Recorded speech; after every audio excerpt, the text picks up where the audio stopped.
Olá, continuando então, a partir da reflexão que nós fizemos no nosso encontro anterior, a respeito da Constituição inglesa e da Constituição norte-americana, a gente pode avançar então na discussão sobre a diferença entre regras e princípios. O mesmo quando falando em princípios setoriais e princípios fundamentais da Constituição. Isso é muito importante, né? E isso é um debate que entra na questão da aplicação do direito. Ou, em outras palavras, na construção pelo Poder Judiciário da norma aplicável ao caso concreto. E para a gente falar a respeito disso, nós vamos dialogar com alguns autores, ou seja, a partir de alguns autores, né, importantes que fazem essa reflexão, como Alexis, como Ronald Dworkin, como Habermas, né, entre outras referências importantes e que foram muito estudadas aqui no Brasil, principalmente, né, no início do século XXI, até os dias de hoje, né, e com a nossa nova Constituição, que trouxe aí um monte de reflexões muito interessantes, lembrando que a gente saía de um período de uma ditadura empresarial militar, que se instalou em 1964, né, e que vai terminar com a promulgação da nova Constituição, que foi elaborada em 1987 e 1988. E a partir daí, então, o direito constitucional ganha muita força no Brasil. E a gente começa a dialogar com outros autores importantes, né? E especialmente aqui, nesse caso, nós vamos dialogar com a obra de Ronald Dworkin, com a obra de Alexis. Bom, eu vou começar. Então, a ideia, nós mencionamos com relação à Constituição norte-americana, que essa Constituição norte-americana ela foi se transformando, né, à medida em que a sociedade se transformou. Então, embora os Estados Unidos tenha tido apenas um texto constitucional, nós mencionamos isso na última aula, esse texto foi interpretado de formas distintas em momentos históricos diferentes. E a partir dessa interpretação, né, em mutação, né, vamos chamar então de mutação constitucional, a partir dessas transformações interpretativas, né, muda a própria Constituição. Eu li a Constituição de uma determinada maneira, né, passo a ler essa Constituição de outra maneira. E nós citamos, na aula anterior, né, justamente o princípio da igualdade perante a lei, da igualdade jurídica. Né, e partimos aí, não do texto da Constituição norte-americana, mas da ideia que está presente, né, por exemplo, na Declaração de Independência dos Estados Unidos, que já traz essa ideia da igualdade perante a lei, né, onde Thomas Jefferson afirma que todos os homens nascem livres e iguais em direitos. E vimos como que essa frase, né, embora sem a necessidade de mudar a frase, né, essa palavra, igualdade, né, igualdade jurídica, essa expressão, como que essa expressão foi mudando, à medida que muda a sociedade norte-americana, mudam os valores, muda a compreensão das coisas, da vida, né, muda a cabeça dos juízes, muda a jurisprudência, né, e muda, portanto, né, a aplicação da Constituição.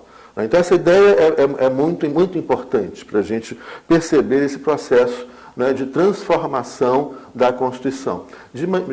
De forma que, como nós mencionamos também já, né, alguns autores falam que os Estados Unidos teve pelo menos 3 constituições.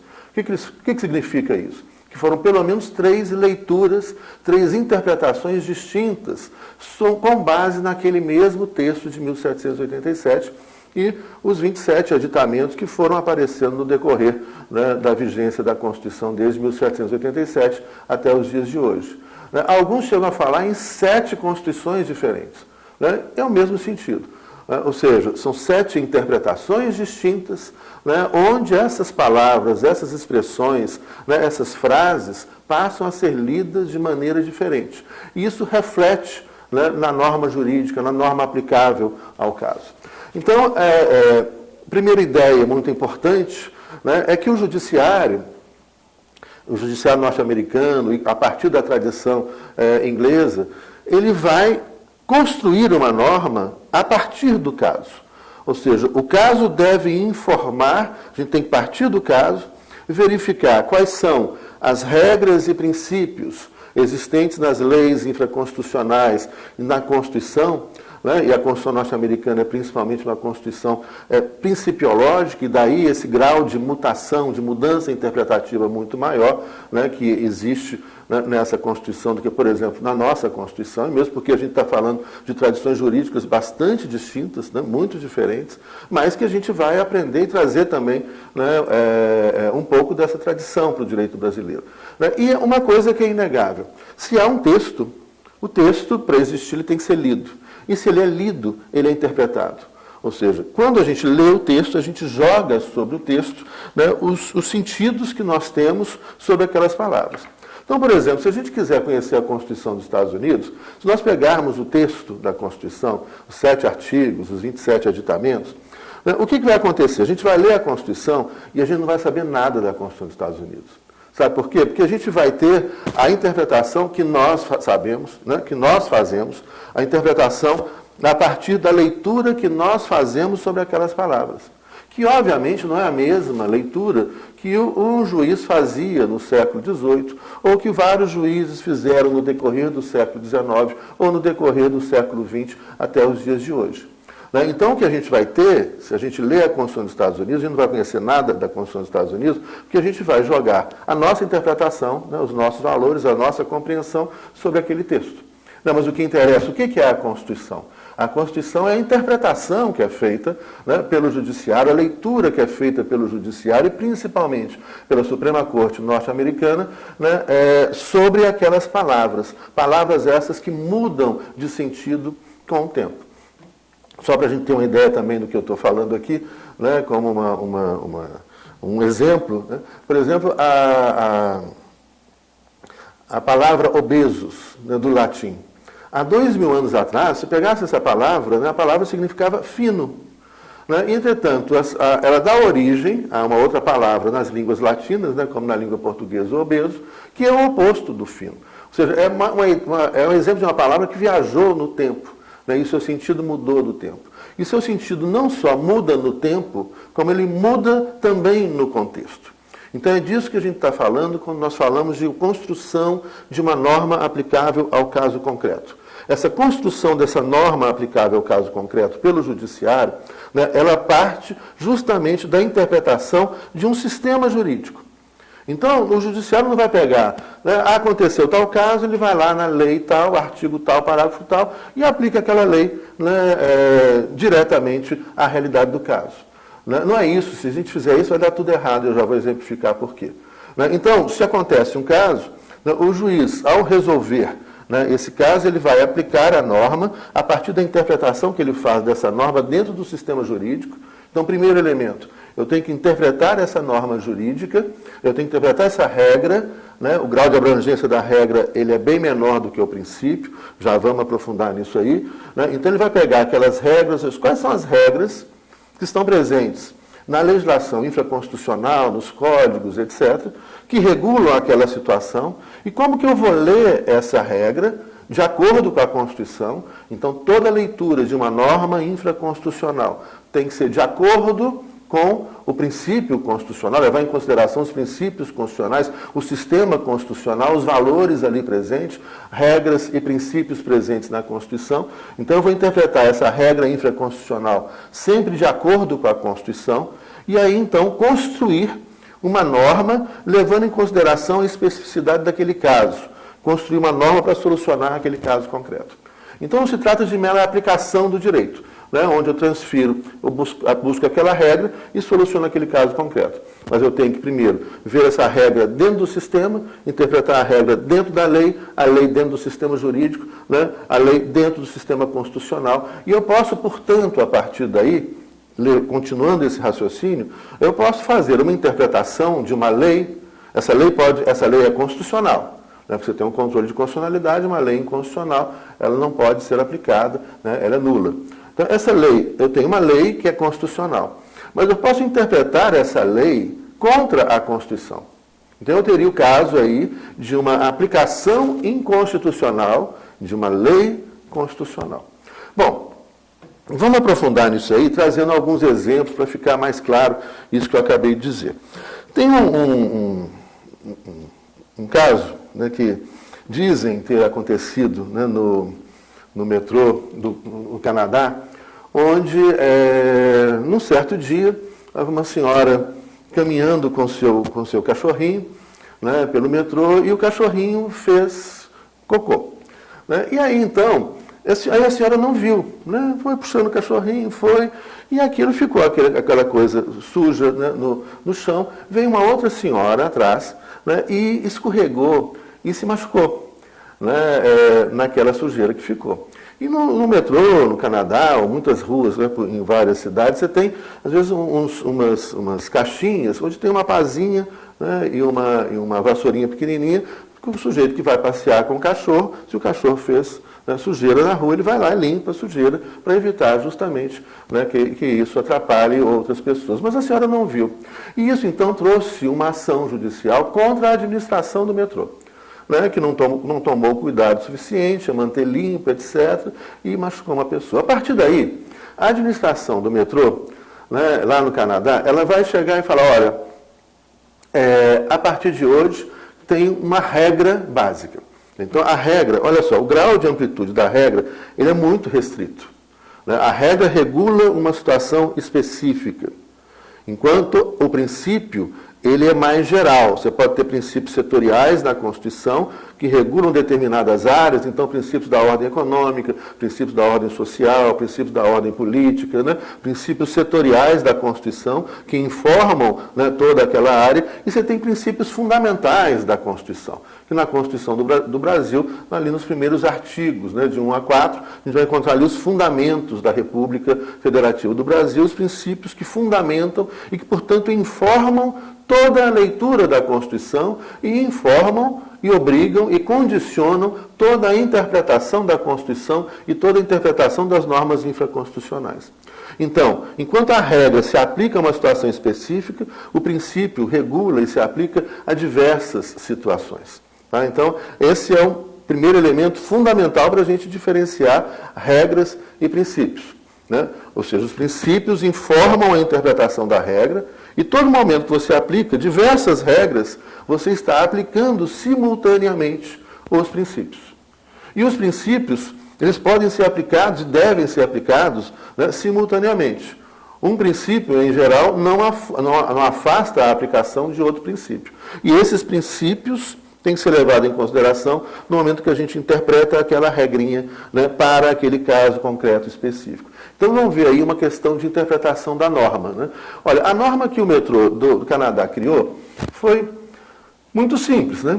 Como diria um comentarista de futebol aqui no Brasil, né, a regra é clara. Só que não. Só que a regra, né, de tão clara, muitas vezes a sua aplicação, desconsiderando o objetivo daquela regra, né, desconsiderando os princípios, desconsiderando os valores e o sistema constitucional e o sistema jurídico como um todo, que tem que ser mantido na sua integralidade, né? Isso é uma outra ideia fundamental. Quando a gente vai construir a norma aplicável ao caso concreto, a gente tem que pensar em manter a integralidade do sistema jurídico. Não se trata, então, né, segundo a vontade do juiz, essa regra eu não aplico para aplicar essa outra regra. Não é assim que funciona. O juiz não tem essa escolha de deixar de aplicar uma regra para aplicar outra regra. Essas regras têm que ser interpretadas segundo o sistema, a lógica, a coerência do sistema jurídico. Essas regras têm que ser interpretadas segundo os princípios setoriais e segundo os princípios fundamentais da Constituição. Então, voltando lá ao caso, né, do metrô, foi criada uma regra claríssima, aparentemente. É proibido entrar com cachorro no metrô. Olha, qual o problema? Né? Qual o problema na interpretação dessa regra? Nenhum, né? Ou seja, a segurança do metrô, né, o segurança que estava lá na porta, escrito lá na parede, a regra, proibido entrar com cachorro no metrô. Né? Aliás, eu lembrei de um caso, chegando uma vez em um hotel, meu filho pequeno ainda, né, e estava escrito assim, proibido animais domésticos. Aí ele falou, pai, então animal selvagem pode? É mais ou menos isso. Olha só, a regra está escrito, proibido entrar com cachorro no metrô. Um certo dia, né, e no Canadá tem circos maravilhosos, né, como o Cirque du Soleil, por exemplo, certo dia estava passando um circo pela cidade, e o domador lá dos bichos, que tomava conta dos animais, sai para passear com um filhotinho de ursinho panda, né, lindo ursinho panda. E aí ele vai pegar o metrô com o ursinho panda, filhotinho, pequenininho. Né? Não dá para um panda grande, vai ocupar muito espaço, um pequenininho. E no mesmo momento que ele está entrando no metrô com o ursinho panda, está chegando uma pessoa, né, cega, que com o seu cachorro guia. Né? E aí então, o segurança que estava lá na porta se vê diante de um problema na interpretação da norma. Se vê diante de um problema da interpretação da regra, né? Da regra claríssima. Olha, a regra é claríssima, proibido entrar com cachorro no metrô. Então, o cego que chegou com o seu labrador lindo, né? Super treinado, esses bichos são uma gracinha, né? Chega lá com o labrador, o segurança chega e fala, olha, a regra é clara, proibido entrar com cachorro no metrô, né? O senhor não pode entrar. Já o outro, o domador lá com o ursinho panda, né? Ele pode entrar, porque o urso não é cachorro. Olha, essa interpretação da norma está correta? Né? Óbvio que não, né? Está tudo errado. E é justamente essa questão, né, que é da complexidade da riqueza do direito, e da riqueza da interpretação do direito, e da riqueza da construção da norma aplicável ao caso concreto. Olha que interessante. Né? E não é difícil, mas é por isso que, né, existia antigamente, né, aqui no Brasil, a figura do Hablo, né, que é aquele sujeito que decorava as leis todas e achava que sabia tudo de lei. Né? E o direito não é isso. Né? O direito não é lei, né? O juiz não é a boca da lei, né? O juiz é aquele que interpreta a lei, levando em consideração o caso concreto. E o que esse caso concreto nos informa para interpretar aquela regra claríssima? É o seguinte, primeiro, para interpretar essa regra, onde está escrito, é proibido entrar com cachorro no metrô, qual que é a finalidade da regra? Olha, a regra ela foi criada dentro de um contexto, e ela regula uma situação bem específica, dentro de um contexto onde um animal, um cachorro, né, sujou o chão e que levou outra pessoa a se machucar porque escorregou na sujeira que o animal fez. Ora, o objetivo da regra, então, é evitar que aconteçam novos acidentes ao permitir que cachorro ou qualquer outro bicho que possa fazer sujeira no chão, né, faça de novo e coloque em risco a segurança das pessoas que frequentam o metrô. Então, a regra tem uma finalidade. A regra não pode ser aplicada fora da sua finalidade. Né? Mais ou menos um outro caso, parênteses dentro desse caso, mas eu já volto para o final desse caso, né? O que aconteceu outro dia com uma professora conhecida minha, que ela estava voltando de uma cidade do interior, tinha ido dar aula, uma cidade não muito distante, fica 1h30 da capital, de Belo Horizonte, ela estava voltando de carro e 11 horas da noite, depois da aula, tem uma batida policial no meio da estrada. Né? E ela é parada e o policial verifica que ela tinha multas não pagas. E aí apreende o carro e deixa ela sozinha na estrada 11 horas da noite. Olha, o que a regra fala, o que a regra possibilita, fala, olha, as multas estão atrasadas, você pode apreender o veículo. Mas eu não vou apreender o veículo colocando em risco a vida da pessoa. Né? Isso que parece e que é um mero bom senso, né, é também, né, uma lógica da aplicação da norma jurídica, que se insere dentro do maior. Olha, qual que é a função da polícia? Proteger a vida.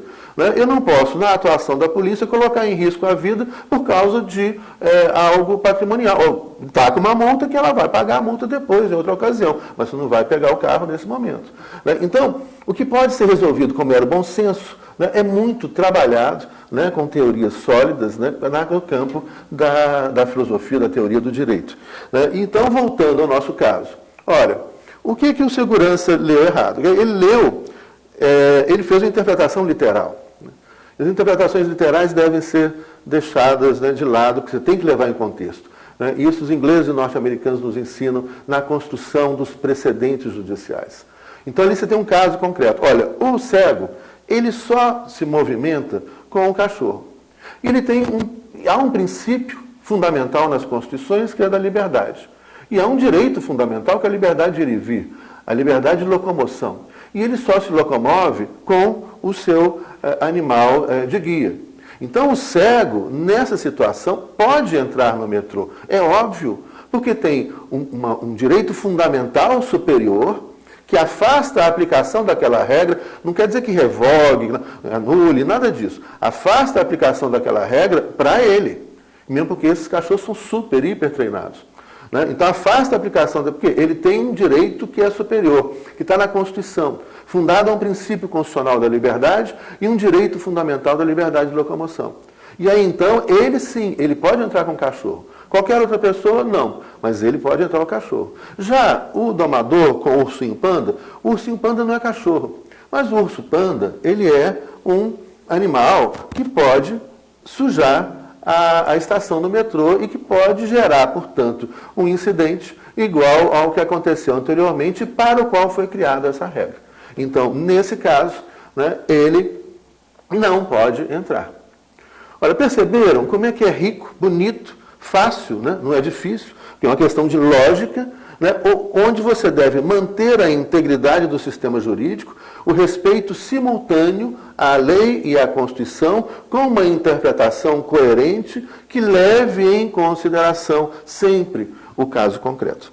E aí nós vamos finalizar essa aula, e vamos continuar ainda na próxima aula discutindo um pouco mais sobre princípios e regras e dando início a outras discussões, né, citando um outro caso interessante também, que é muito citado para, vamos supor, um professor, né, dando aula numa sala de aula, vários alunos, né, e é só que esse professor está lecionando em uma realidade, em um contexto excepcional. Aqui nós vamos levar, então, essa nossa discussão para o campo da moral e da ética, mas que ajuda muito a gente entender, né, a aplicação da construção da norma jurídica também. Mas vamos trazer, olha só, ele está vivendo um momento, né, onde lá fora está uma ditadura. E ele está lecionando. E aí entra correndo na sala, né, um rapaz fugindo, né, fugindo da polícia numa ditadura qualquer aí pelo mundo afora, em qualquer momento da história, né, da humanidade. Ele está ali, o professor dando aula, aí chega aquele aluno apavorado, né, e fala: professor, a polícia está atrás de mim. Né, e ele vai, esconde aqui, ó, atrás da bancada lá, a bancada maior, né, de madeira, o anfiteatro ali com os alunos assistindo a aula, né, esconde aqui. E aí entram dois policiais revistando a aula, né, passando de carteira em carteira, de fileira em fileira, até chega o professor, né, respeitam o professor, não vão investigar o professor, então não vão olhar atrás da mesa do professor, né, e perguntam ao professor: o senhor viu um rapaz assim, que está fugindo da gente? É um ativista baderneiro, né, que está defendendo a democracia, não sei o quê, que está contra a ditadura. E aí o professor chega e fala: vi sim, ele está escondido aqui. E aí a turma se assusta, fala: meu Deus, mas por que o senhor mandou ele se esconder e depois entregou? Porque eu não posso mentir. Porque mentir é um fundamento, é um princípio que inspira toda a minha conduta humana, eu não posso mentir. Qual foi o problema que aconteceu com o professor? Ele não levou em consideração o contexto. Nesse caso, né, ele vai, né, e o que a gente faz o tempo todo na vida da gente, né? A gente tem comportamentos éticos que são inspirados em fundamentos morais. E o tempo todo a gente está consultando a nossa constituição moral para ver qual que é a nossa conduta ética correta para aquela determinada situação. Só que isso a gente faz em fragmentos de segundos, né, no dia a dia da gente, das várias situações, né, que exigem um comportamento ético fundado, né, nos nossos valores morais. E ele esqueceu de levar em consideração o contexto, ou seja, que aquele rapaz, numa ditadura sendo preso, né, ele vai ser torturado, morto. Né? Então, nessa situação, ele se coloca numa situação de escolha. Né? Ele tem que escolher entre princípios, ele tem que fazer uma escolha entre princípios. E essa escolha entre princípios, olha que interessante isso. O que é a construção da norma aplicável, levando em consideração um caso concreto?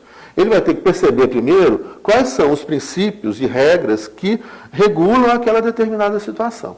Ele vai lá na sua Constituição moral e pensa: olha, eu tenho o princípio de respeito à vida, de respeito à liberdade, de preservação da integridade física e moral das pessoas. E se eu entregar esse rapaz, ele vai ser torturado e morto. E eu tenho o princípio da verdade, eu sempre vou falar a verdade, porque não se funda nenhuma sociedade fundada na mentira. Mas nesse momento não tem como eu aplicar os dois princípios. Olha que interessante. Eu preciso fazer uma escolha. E como é que eu vou fazer essa escolha? Eu vou fazer uma escolha, então, né, diante daquele caso concreto. Olha, se esse professor estivesse vivendo em uma democracia e 2 policiais entrassem na sala de aula e perguntassem pelo aluno, ele sabendo, os policiais vão prender porque ele fez alguma coisa errada, mas esse rapaz vai ter sua integridade física e moral respeitada, ele vai ter um devido processo legal, a possibilidade de um defensor público que defenda os seus direitos, etc., devido processo legal. Então, aí sim, eu vou falar a verdade. Aí eu mantenho, né, e falo, eu posso aplicar os 2 princípios.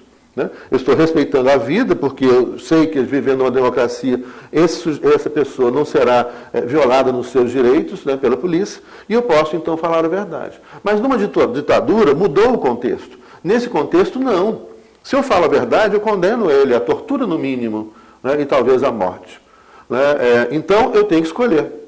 Eu vou fazer uma escolha segundo aí os meus valores, ou aquele professor fará uma escolha segundo os seus valores morais. Né? Provavelmente vai chegar e vai mentir. Falar, não, seu policial, ele esteve aqui, realmente saiu correndo ali, né? E preserva a vida e a integridade, né? Porque num sistema, numa ditadura, né? Não há Estado de Direito, não há respeito à integridade física, não há respeito à Constituição. Né? Então ficam essas reflexões, até a nossa próxima aula.